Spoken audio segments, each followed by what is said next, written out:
Versace on the floor. Ooh, take it off for me, for me, for me, for me, my girl. Versace on the floor, one of my absolute favorite songs by Bruno Mars. And child, it looked like Bruno might have to take something off nice and slow to help make some money for this alleged gambling debt, y'all. 50 some $1,000,000. In the words of Nene, $10,000. Y'all, that's a lot of money for a gambling debt. Let's get into this story. I saw it when it first came out a couple of nights ago, and I was getting ready to jump up and do a video, and then the couch just snatched me back, and I couldn't get up. But y'all know I'm here to talk to y'all about it now, so let's get into it. Bruno Mars allegedly gambling away tens of millions in Vegas. MGM basically owns him, y'all. Give me 1 second here. Got to turn something off. Okay. Bruno Mars has allegedly gambled his way into millions of debt at a Los Angeles Vegas casino, RadarOnline.com has learned. He owes millions to the MGM from gambling, in parentheses, a Vegas insider told News Nation, adding that the singer's debts have gotten as high as $50 million. MGM basically owns him, they said. Mars, who briefly supported himself as a professional poker player before achieving chart-topping success as a pop star, signed a long-term contract with MGM back in 2016. I didn't know that he was a former poker player, and that's how he supported himself. So, okay. Bruno is among the most talented performers in the world, and we are excited to start a long-term relationship with him across our industry-leading portfolio of entertainment venues. Bill Hornbuckle, president of MGM Resorts International, announced at the time. There is no stronger launching pad for a new venue than for Bruno Mars to be among the first to go grace its stage, and we get to do it twice. An amazing beginning to a multi-year partnership. According to the source, he makes $90 million a year off the deal he did with the casino, but then he has to pay back his debt after taxes. So Mars roughly makes $1.5 million per night. The musician's partnership with MGM continued in February when Mars opened a new cocktail bar and lounge, the Pinky Ring, inside MGM's Bellagio Hotel and Casino in Las Vegas. Bruno debuted the venue with a performance featuring his longtime band, the Hooligans, attended by fellow artists and celebs, including Janelle Monáe, Lady Gaga, Victoria Monet, Babyface, T-Pain, Gayle King, Karrueche Tran, child, so I thought I had silenced that, Karrueche Tran, and Lucky Day. I've been performing in Vegas for years, and I've always wanted a place where I could throw glamorous parties when I'm in town. A place that felt like my personal penthouse suite with live music and sensational cocktails, Bruno said in a statement. The Pinky Ring is that. There's nobody in the world as fabulous as Bruno Mars, added Ari Castrati, chief hospitality officer for MGM Resorts International. It's been a fun experience to let him take the reins to reimagine this space. From the carpet to the ceiling, this is all him. Collaborating with one of the entertainment industry's biggest stars to reimagine what a night out in Las Vegas should represents. I'm sorry. Collaborating with one of the entertainment industry's biggest stars to reimagine what a night out in Las Vegas should be represents an incredible moment in history. So that sounds pretty good to me. So I kind of want to go. Sorry, y'all. Something is going on. My phone is acting up. Okay, there we go. So what do y'all think? $50 million. So when they were saying how much he makes $90 million a year. And then he has to pay back his debt. Oh my gosh. I told y'all my phone is going literally nuts. But so what do y'all think? Because to me, it sounds like he makes what, 90 million.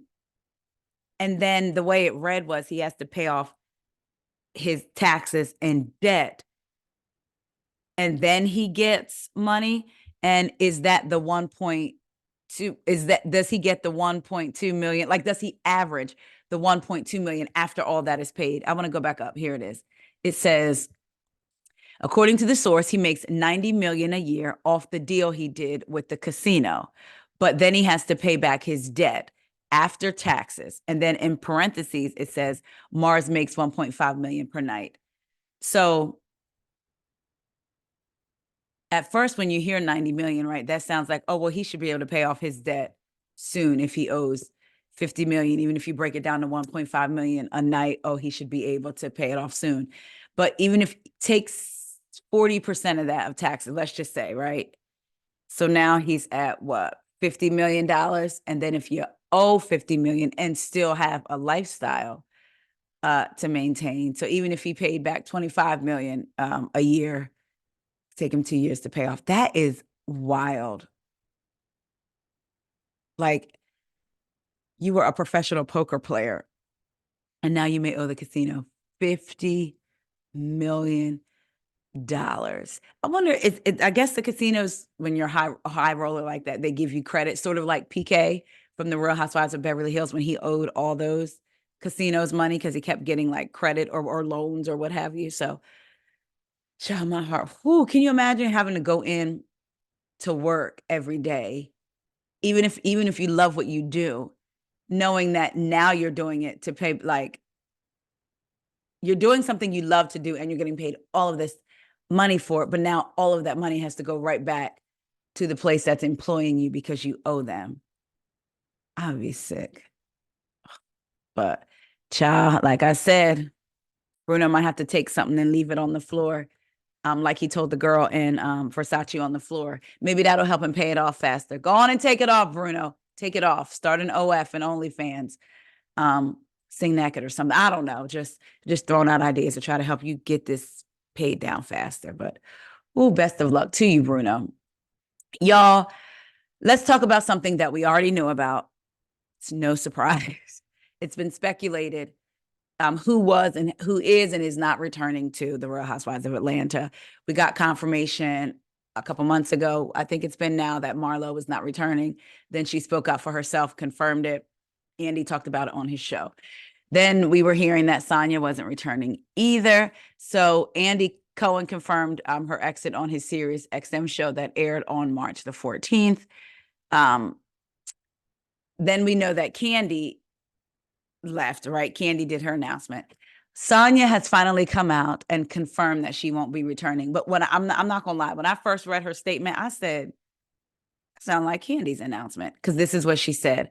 I've been going back and forth, and I think because they gave us such a long break, I had a lot of time to do other things, and I've got some big announcements to make coming soon. So yeah, I mean, I love the girls. They're my friends. I'm still going to see them and hang out with them. And Bravo is my family. I love them as well. But I mean, we know that means she's not coming back, but she never said the words, I'm not coming back. It was like, Bravo is my family. But, well, I love the girls. The girls are my friend. I'm going to read the statement to you again. And she told the statement to ET on the red carpet. I've been going back and forth, and I think because they gave us such a long break, I had a lot of time to do other things, and I've got some big announcements to make coming soon. So, yeah, I mean, I love the girls. They're my friends. I'm still going to see them and hang out with them. And Bravo is my family. I love them as well. But, we know what? What do we know? Say the words that you're not returning. Is that what we know?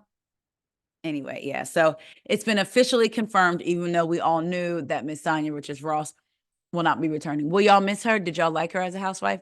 My husband and I used to watch her reality show, Going for the Gold or something like that, and we liked it. I always thought it was interesting how when they showed her on the Housewives and her sister and her sister's husband, I was shocked that her sister and him had gotten married, because on Sanya's show, he made it very clear, I ain't in it. I'm not trying to be married. I'm not trying to be in this. Like, it was very, very clear. Like, it's not serious. But then to see them now married with kids, I'm like, okay, wow, we lost a lot of time. Like, what happened from there to now? So I thought that was interesting. And again, I liked Sanya on her show. I did not care for her on Atlanta. I really didn't. And I feel like sort of how Crystal is on RHOBH, you can tell now is liking being a housewife. I feel like Sanya was getting to that point, but still wasn't quite, like, she just couldn't quite break through, for me, in my opinion. Yeah. They say she had the makings of a housewife, the husband, the money, the kids, the career, all of that, but I guess something just was not coming together. So, blessings to you and your family, Sanya, and we're going to look out for them big announcements, unless that's something you just copied and pasted from when Candy made hers.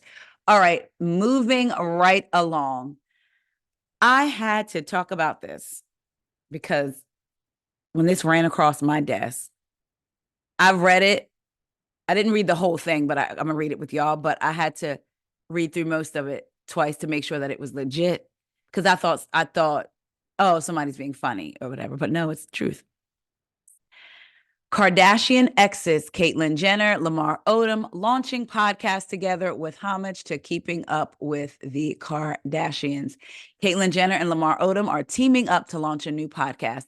The famed Olympian, who was previously married to Kris Jenner, and Odom, who is divorced from Khloe Kardashian, will talk all things athletics in their forthcoming project, Keeping Up with Sports. It appears 3 episodes have been recorded so far, and the first episode will debut in a couple of weeks. Boxing legend Sugar Ray Leonard will be their premiere guest, according to a press release. Oh, okay. Well, okay. That might be kind of interesting, if you're into that. Reps says the award-winning hosts take on sports, each with a unique personality and opinion, the podcast website promises.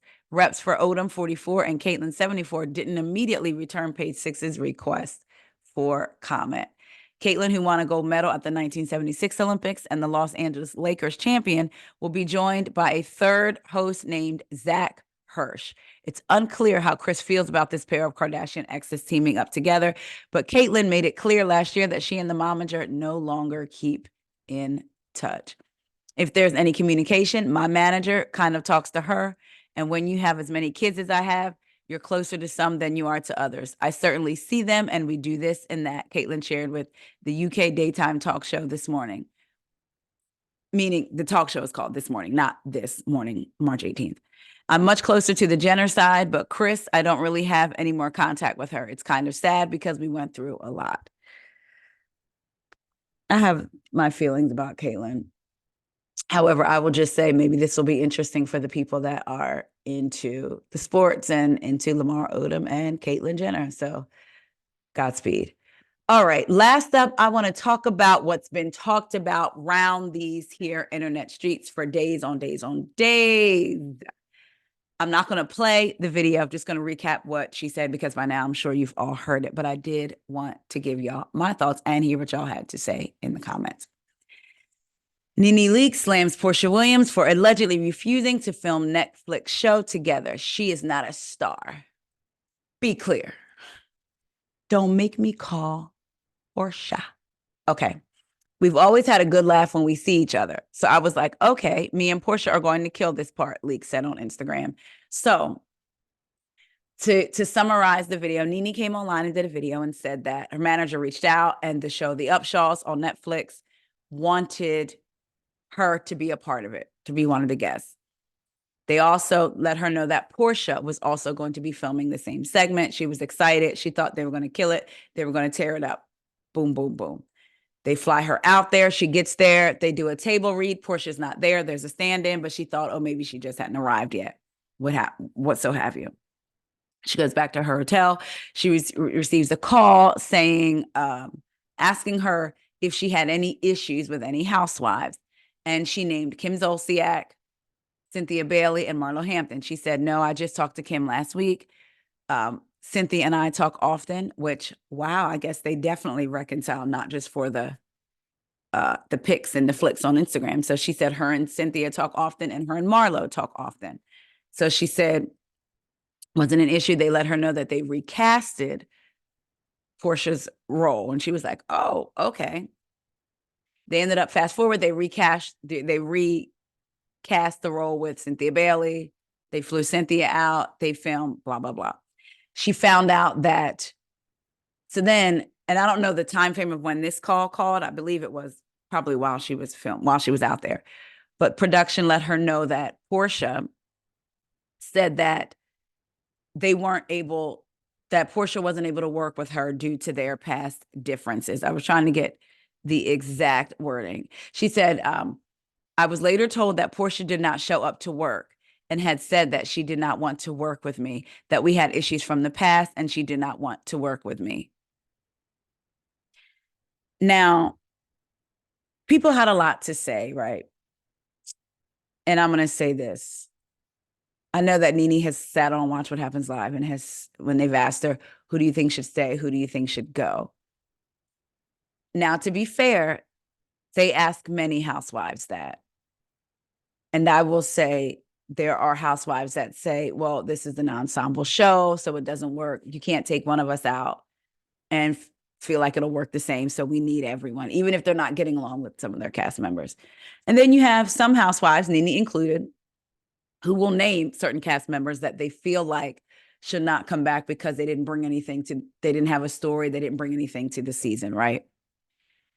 I'm not defending that. I'm just saying that is what happens. Nene's been asked that, and she's certainly named, Cynthia being one of them, housewives that should not be back, just like she's named housewives that should be housewives, like Claudia Jordan, Kenya Moore. Even though she doesn't get along with them, she recognizes what they bring to the show. I'll leave that there because I've seen people saying, well, it's Nene's karma. I've literally saw someone say it's Nene's karma for always talking about other housewives that shouldn't be on the show. And that could be the case. Who knows, right? But I've seen people say Porsha wasn't trying to stop Nene's back, because when I heard that, when I saw Nene's video, the very first thing I thought, my initial feeling was, wow, Porsha was trying to stop Nene from working. That was my initial thought, right? And it looks like there's a lot of other people who had that same thought. So as I was going through comments, as we always do, go through the comments, people were saying, how was Porsha trying to stop Nene's bag? Maybe that was her excuse for not wanting to do it. Here's my thing. Nene and Porsha, she said she hadn't seen her, I guess like recent, but they've been hanging out. We've seen them. They all went to the Usher concert together. Nene's man and Porsha's soon-to-be ex-husband, Simon, and Porsha, right? Nene said they've been over to Porsha and Simon's home, having African food. Nene's son brought hookah. We know from the pictures that Nene and Porsha have been hanging out. It may not be every day, it may not be all the time, but we would consider them friends, right? So for your friend to be doing a show, booked to do a show with you, and then Nene says that next thing you know, Porsha, she would later told Porsha didn't show up to work. I would venture to say Porsha at least has enough professionalism to just not show up and then call. So I'm going to give her something and assume that this call was made before, right? Then again, maybe not. Because if Nene was already there at the table read expecting Porsha to be there and Porsha not there, and they had a stand-in, then maybe, who knows? But again, if I'm hung out with this person quite a bit, we've taken trips together, me and my boyfriend or my man and her husband, been to your house, ate dinner. We have a history. For you to then call a production company, even if you weren't trying to stop my bag, again, I do believe Porsha may have felt like they would say, okay, Porsha, well, we want you, so we'll make it work. I truly believe that. I could be wrong. That's what I believe. But either way, since we don't know, we can't say 100%, right? But what we can say 100% is for a person who I've been hanging out with as couples, been in Dubai. We seen each other in Dubai. We hung out. We intentionally went to Vegas together, the four of us, to watch Usher. I done been to your house with my man and we kicking it, whatever. We're hanging out. For you to then turn around and call a production company and use my name and say, I cannot work with Nene because of issues that we've had in the past, is truly dirty work. I don't care what anyone says. If Porsha just didn't want to do it, why would she have to use Nene's name? I'm sure her manager could have come up with something. I'm sure Porsha could have thought of a lie or what have you, if she just didn't want to come out and say, I didn't want to do it. But for her to bring up Nene's name to me is a problem in itself. She wasn't on a show where people were asking her a question, right? Who can't you work with in doing the Upshaws? She specifically brought up Nene's name and said, I can't work with her due to our issues in the past. A person that you've been in close quarters with, in close proximities with, hanging out with on a personal level, you bring their name up. If y'all don't see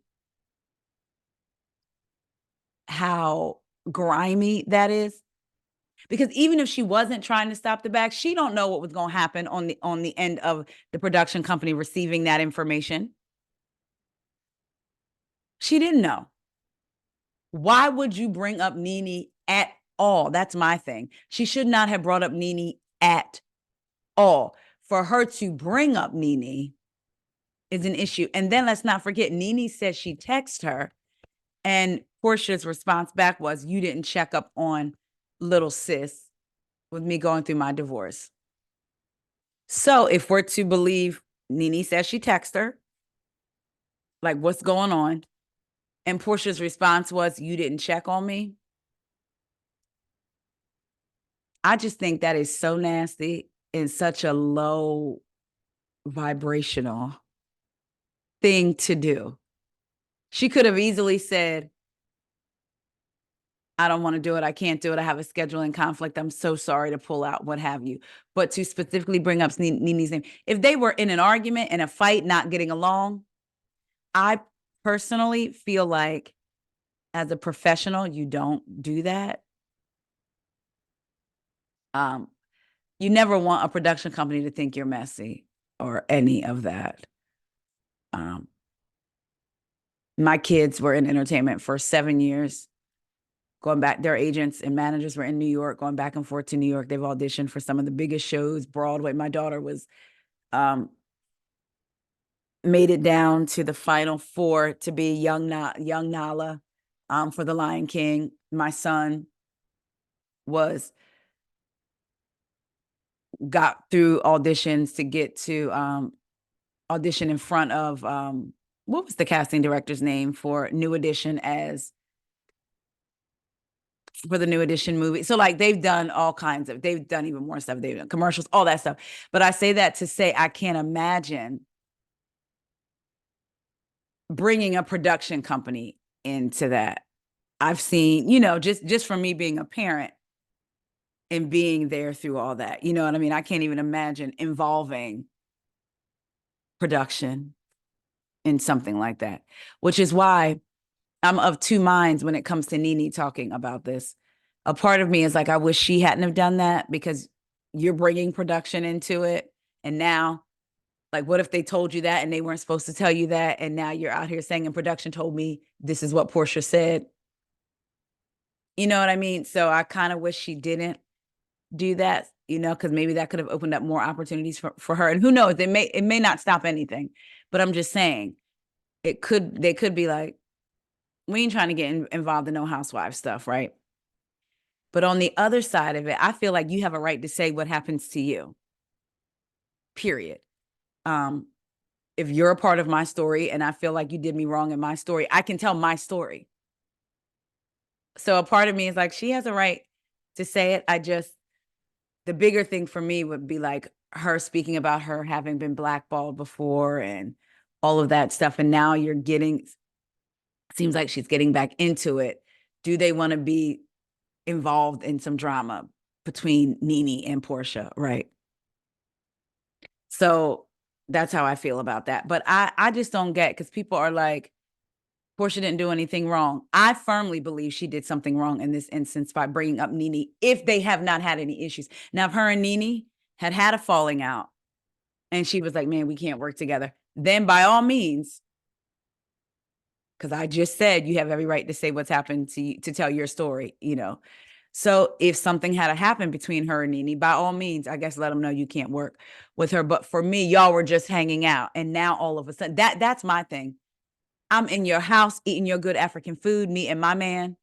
Me and my African and you and your African, you know what I mean? Like eating this good African food and probably bonding over that and all of that stuff and y'all hanging out or whatever. And now you can't work with me because of issues from the past.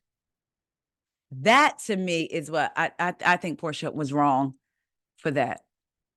I really do. And I'm going to stand on that one. Some people are saying, is it a scheme that they cooked up for drama to try to get Nene back on the show? I don't know. I don't think I believe. I mean, I'm not saying it's not possible because with these housewives or people who've been housewives, anything is possible. They know stories pick up and carry clearly, right? So, child, who knows? But what do y'all think? Do y'all think Porsha was wrong? Not wrong? Like I said, to me, if we have been hanging out and then we're getting ready to do this work together, and now I'm like, oh, I can't work with her because of issues in the past. To me, it's like you phony. Like we were just hanging out and we have no issues. So I think Porsha was wrong. Be clear. Y'all, thank y'all so much for chilling with me while doing this video. I will be back. I'm supposed to have a recording later on today on my podcast. I just need to work some things out with that. But otherwise, I will be back. I love y'all. Thank you so much for supporting. Please don't forget to like, comment, and subscribe. Tell a friend. And also don't forget to subscribe to the audio version of the podcast. What else is going on with Taria as Faison, wherever you find all of your other podcasts. Again, love y'all so much. I'm about to get back out in these streets and do some more work. Bye, y'all.